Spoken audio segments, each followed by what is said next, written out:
بسم اللہ الرحمن الرحیم۔ رسول اللہ صلی اللہ علیہ وآلہ وسلم پر وحی کیسے نازل ہوتی تھی؟ صحیح بخاری حدیث نمبر 2۔ ام المومنین عائشہ صدیقہ رضی اللہ عنہا سے روایت ہے، آپ نے فرمایا کہ ایک شخص حارث بن حشام نامی نے نبی کریم صلی اللہ علیہ وآلہ وسلم سے سوال کیا تھا کہ یا رسول اللہ، آپ پر وحی کیسے نازل ہوتی ہے؟ آپ صلی اللہ علیہ وسلم نے فرمایا کہ وحی نازل ہوتے وقت کبھی مجھ کو گھنٹی کی سی آواز محسوس ہوتی ہے اور وحی کی یہ کیفیت مجھ پر بہت شاق گزرتی ہے۔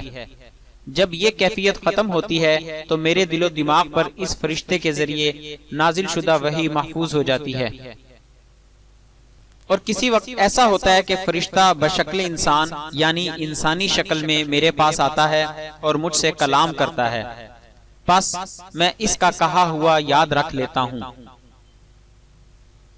عائشہ رضی اللہ عنہا کا بیان ہے کہ میں نے سخت کڑاکے کی سردی میں نبی کریم صلی اللہ علیہ وسلم کو دیکھا ہے کہ آپ صلی اللہ علیہ وآلہ وسلم پر وحی نازل ہوئی، اور جب اس کا سلسلہ موقوف ہوا تو آپ صلی اللہ علیہ وآلہ وسلم کی پیشانی پسینے سے شرابور تھی۔ حدیث بالا میں وحی کی چند اقسام کا ذکر کیا گیا ہے۔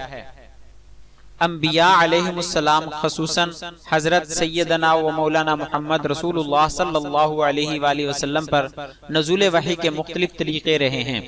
وحی کی 4 صورتیں ہیں۔ نمبر 1، اللہ پاک براہ راست اپنے رسول نبی سے خطاب فرمائے۔